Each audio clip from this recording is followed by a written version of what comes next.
यदा यदा हि धर्मस्य ग्लानिर्भवति भारत अभ्युत्थानम् अधर्मस्य तदात्मानं सृजाम्यहम् परित्राणाय साधूनां विनाशाय च दुष्कृताम् धर्म संस्थापनार्थाय संभवामि युगे युगे। हरि ओम। यो अनादि अनंत निरुपाधि पदये प्रदिष्ठ कल्याण कृन्नखिल जन्मभृतां वरिष्ठ पापान्निवारयति पाति च सत्सखेव स्वयं प्रसीदतु सनातन धर्मदेव।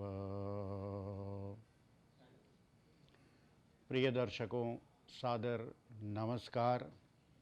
आज पुनः हम संस्था सनातन धर्म परिषद सूरीनाम की ओर से यह संदेश उपदेश नामक कार्यक्रम लेकर के उपस्थित हैं और आज जो पिछले समय का विषय था उस विषय को थोड़ी देर से रोककर और एक विषय आपके सामने रखूँगा जो आज के लिए बहुत ही ज़रूरत है और इसमें धन खर्च करके इस प्रोग्राम को साकार करने वाले हैं अजय जी। उनकी पत्नी परिवार के लिए एक सुखद जीवन से ईश्वर की याचना करता हूँ। चलिए आज की बात करते हैं। हर कुछ समय से होता है। जब जिस फल का मौसम हो, जिस फूल का मौसम हो, वही फल और फूल प्रकृति की गोद में आते हैं। ऐसे ही कहा भी जाता है कि कब होई भैया, बोले समय आए तब होई, समय आए तब होई। तो जिस जिस बात की जब जब ज़रूरी है या तात आ जाए तो तात पर बात होता है। अभी लड़का है, लड़की है, उम्र विवाह की अभी नहीं है, फिर भी विवाह करा दें तो कुछ समय में हो गया विवाह, तो विपरीत परिणाम होगा, परिणाम उल्टा होगा, ठीक नहीं होगा, सही नहीं होगा। ऐसे ही रामनवमी नहीं है पर मंदिरों में पलना झुलाए जाने लगे, तो ये सब कार्य यदि किए जाएंगे रामनवमी के समय ना आने पर पूर्व या बाद में, तो लोग तुम्हें पागल ठहरा देंगे, क्योंकि उसका समय नहीं, काल नहीं है। जैसे देव पक्ष होता है और पितृपक्ष होता है, ये काल हैं, ये समय हैं, और इन समयों में वही वही कार्य किए जाएं तो समझो ठीक है। पितृपक्ष में देव कार्य यज्ञ आदि किए जाएं तो ठीक नहीं होंगे उनके परिणाम। इसी प्रकार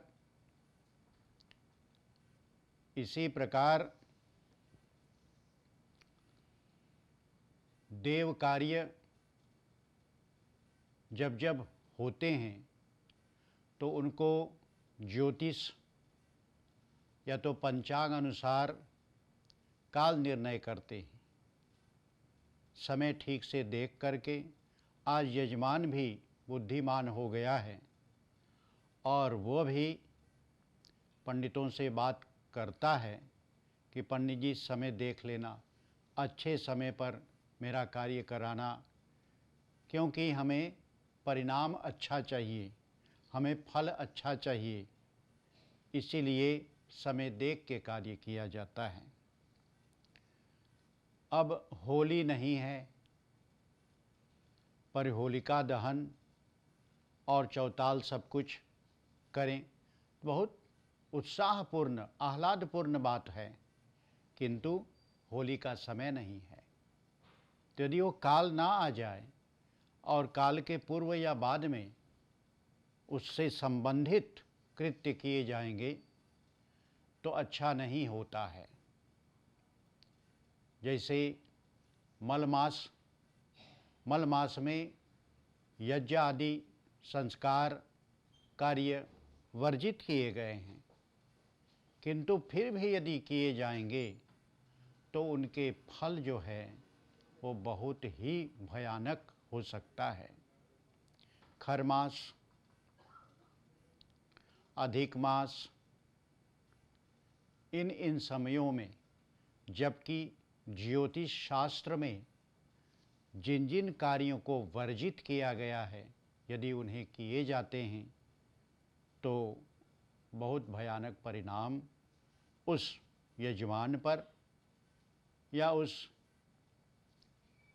मंदिर या संस्था या कोई समाज जो इस कार्य को करने में संलग्न होता है। इसी तरह सनातन धर्म में कई सैद्धांतिक विषय हैं जिनके लिए काल निर्णय किए गए हैं, और उन काल निर्णयों के बीच में एक जो इस समय कल ही 20 जुलाई 2019 को प्रारंभ हो रहा है, उसे शुक्रास्त कहते हैं। शुक्र वह तारा है जिनका उदय काल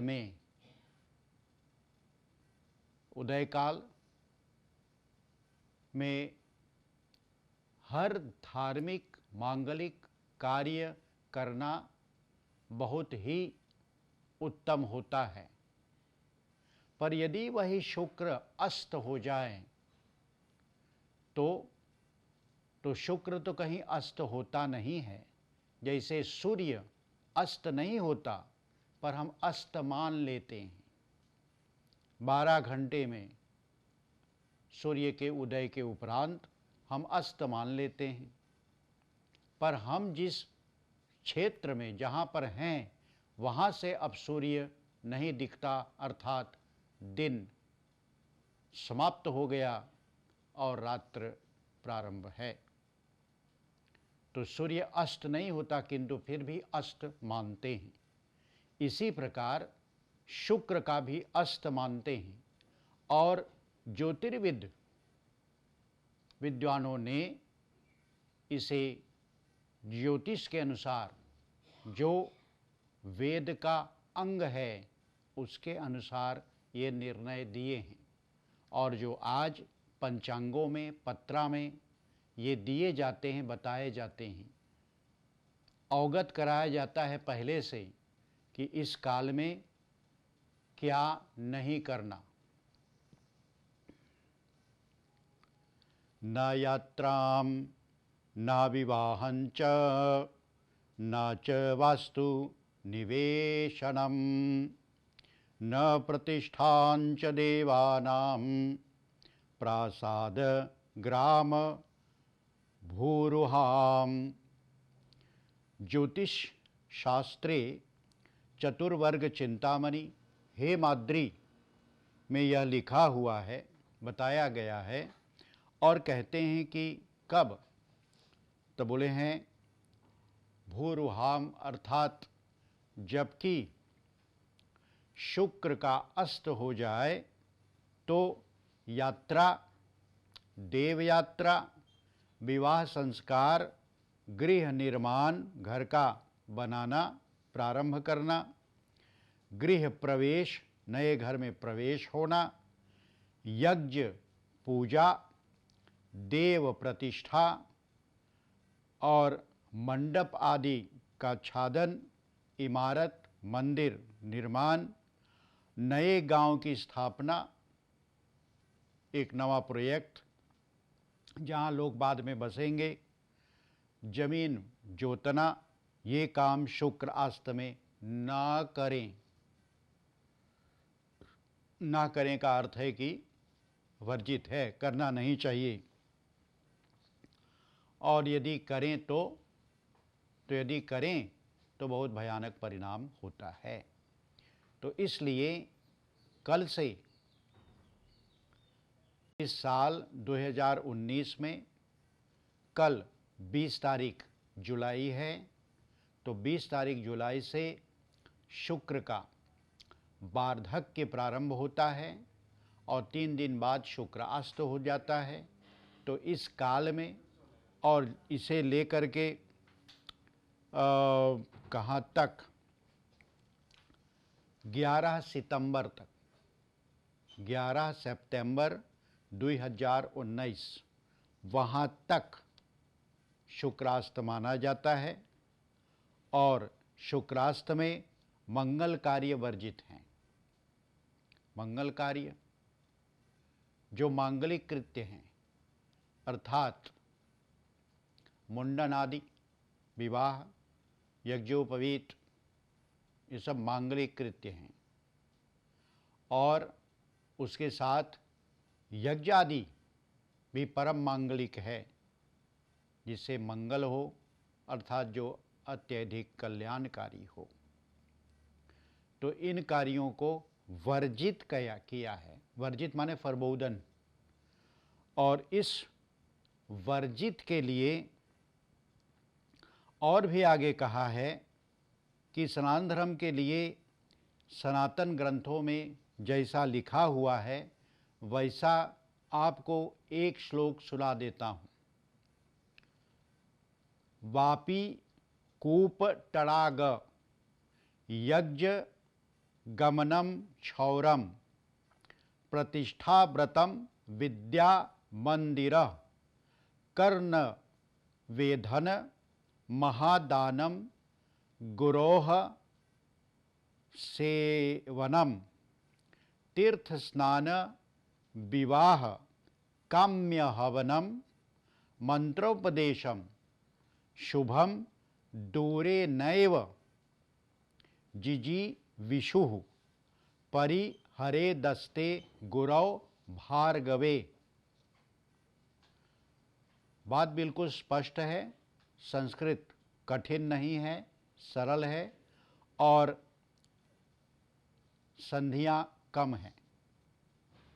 ये ज्योतिष सार में ज्योतिर्विद्वर शुकदेव जी ने अर्थ किया है और यह वैदिक ज्योतिष का मंत्र है।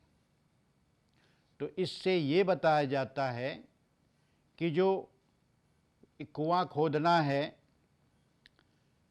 यज्ञ के लिए यात्रा आदि जो किए जाते हैं, विग्रह को रख करके और औपतोह जिसे आप कहते हैं, कलश आदि लेकर के यात्रा करना, फिर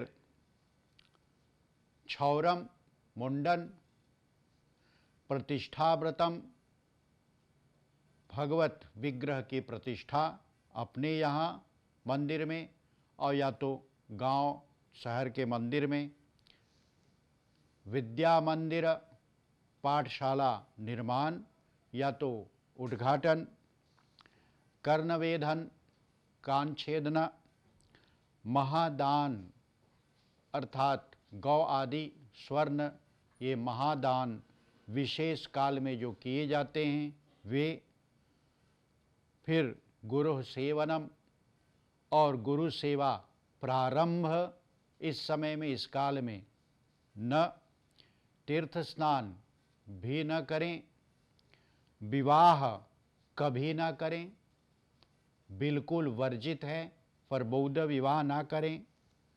फिर काम्य हवन, जो प्रतिदिन हवन करते हैं उनके लिए नहीं, पर जो विशेष काल में हवन करना चाहते हैं तो इस काल में कामना की सिद्धि के लिए हवन ना करें।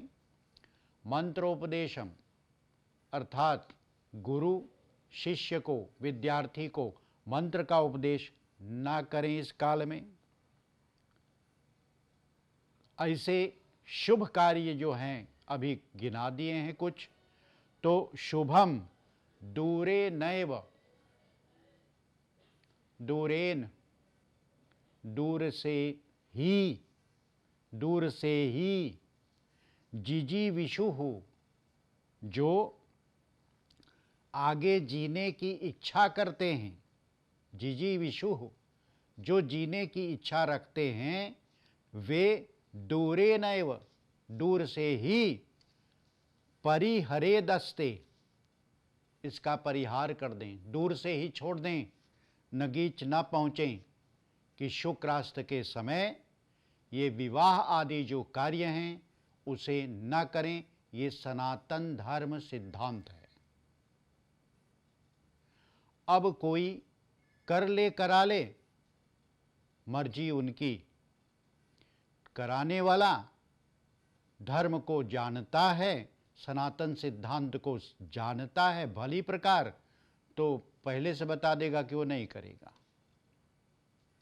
यजमान अज्ञानता के कारण, न जानने के कारण पंडित की बातों पर रहता है, पंडित की बातों पर निर्भर करता है, भरोसा और विश्वास करता है कि पंडित जानने वाला है, सिद्धांतों को, धर्म को भली प्रकार जानता है। इसलिए आप पर, पंडित पर यदि यजमान निर्भर है तो पंडित को चाहिए कि भली प्रकार इन विषयों को जाने और जान करके यजमान को उपदेश करे। ठीक, तो न करना चाहिए, ये बिल्कुल वर्जित कर दिया है। और विवाह यदि करें, मुंडन आदि करें, फिर देव प्रतिष्ठा, जो भी कार्य अभी बताए हैं, वे सभी कार्य में से कुछ भी कार्य कोई यजमान करता है या ब्राह्मण उनके यहाँ कराता है, तो दोष के भागी हैं दोनों होंगे, और साथ ही साथ इसका दुष्परिणाम होगा, इसका फल अच्छा नहीं होगा। और ये भी बताया अंत में भयानक शब्द है ज्योतिष का, और वो है दूरे नैव जिजीविषुः जो जीने की इच्छा रखता है वह कभी भी इस शुक्रास्त में ऐसे मांगलिक कार्य कृत्य ना करें, दूर से ही इसका परित्याग कर दें। ऐसा ज्योतिष सार में लिखा हुआ प्राप्त होता है। तो लिखने का यही मतलब है कि इसे पढ़ने वाला जाने और जान करके सनातन सिद्धांत अनुसार अपने धार्मिक मांगलिक कृत्य करें, और जो इस प्रकार से करेगा तो उनका कल्याण होगा, और जो इस प्रकार से विपरीत करेगा, उल्टा करेगा, तो उनका अकल्याण संभव है। अतः ब्राह्मणगण, पंडित वर्ग तो इस विषय को मानते हैं और जानते भी हैं। ऐसा मैं मानता हूँ कि वे जानते हैं, कि भली प्रकार जानते हैं। इसलिए उन्हीं से बात करके, उनसे अपने यहाँ पुरोहित होता है, पुरोहित से बात कर लो, और पुरोहित जैसा आपको आदेश दे उसके अनुसार यजमान अपने कार्य में अन्वित हो, अर्थात कार्य में लगे, अपने कार्य को करें। तो ब्राह्मणों का आदर, पंडितों का आदर करिए और उनसे इन बातों को पूछकर जानिए। आप ये पहले से तारीख निश्चय कर दें, आप पहले से तारीख रख दें और बाद में पंडित से कहें कि पंडित मैंने मुंडन के लिए बैन ले लिया है, नौता बांट दिया है, सभी परिवार वालों को विदित कर दिया है और इस तारीख को है। तो पंडित बोले अब क्या, तो शुक्रास्त है भैया, नहीं हो सकता। तो बोले पंडित इतना खर्च सब कुछ कर लिया, आप कैसे ना करें। तो फिर तुम जानो, ये तुम्हारे जीवन से अधिक खर्च तुमने कर दिया है, तो जीवन के बदले में इसे बांट लो, क्योंकि ज्योतिष शास्त्र कहता है कि जिन्हें जीने की इच्छा हो वो शुक्र अस्त्र या गुरु अस्त्र के बीच ऐसे मांगलिक कृत्य ना करें। तो ये कहा जाता है। तो इस संदेश उपदेश नामक कार्यक्रम में कही गई बातों को अब तो यजमान भी जान लिया है, क्योंकि आप सभी तो सुनते हैं, तो आप भी जान गए हैं, और सामान्य लोग जो नहीं जानते थे वे भी जान गए हैं, और पंडितों को तो पता ही है। तभी सनातन सिद्धांत का जरूर अनुकरण सभी मिलकर के करेंगे, जिससे आप सभी का, जो यजमान हैं और जो पंडित हैं, सभी का कल्याण हो। और यदि फिर भी यजमान या पंडित भी दोनों, क्योंकि बिना पंडित के ये मांगलिक कृत्य नहीं होते हैं, इसलिए पंडित भी इनमें होंगे, और पंडित यदि होंगे तो यजमान बोलेगा कि भाई पंडित जी से पूछा था, उन्होंने कहा कि हाँ कर लो, तब मैंने किया है, तो वहाँ पर जवाब देना पड़ेगा। यहाँ पे किससे जवाब दोगे? यहाँ कोई उत्तरदायी किसी का नहीं है किसी पर उत्तरदायी तब है जबकि व्यक्ति एक धर्म का पालन करता है और उस धर्म के विपरीत कदम रखता है तब। और धर्म का यदि पालन किया जाता है तो सिद्धांतों पर विशेष ध्यान रख करके धर्म का पालन किया जाता है। इसलिए आप तो चतुर हैं, बुद्धिमान हैं, सज्जन हैं आप, तो आपसे और क्या लंबी चौड़ी बात करनी है। आपको केवल मात्र जो संकेत किया है अभी इस समय में, उस संकेत के द्वारा आप पूरी बात समझेंगे, और समझ करके निश्चय ही आप विद्वानों से, प्रचारकों से ज़रूर पूछ करके और अपने कार्य को करें। इससे, क्योंकि ऐसी कोई बात नहीं कि ये नई बात है, ये नई बात नहीं है, ये तो हमेशा से इसी प्रकार है, ये ऐसा होता है। ये तो 2 वर्ष, 2.5-3 वर्षों के बीच में ऐसा काल आता ही है, और कभी कभी 1 वर्ष में 2 बार आ जाते हैं। तो ऐसे काल आते हैं। पिछले समय में मलमास आ गया था, 3 वर्षों के बाद में फिर से मलमास है, तो ये आते रहते हैं।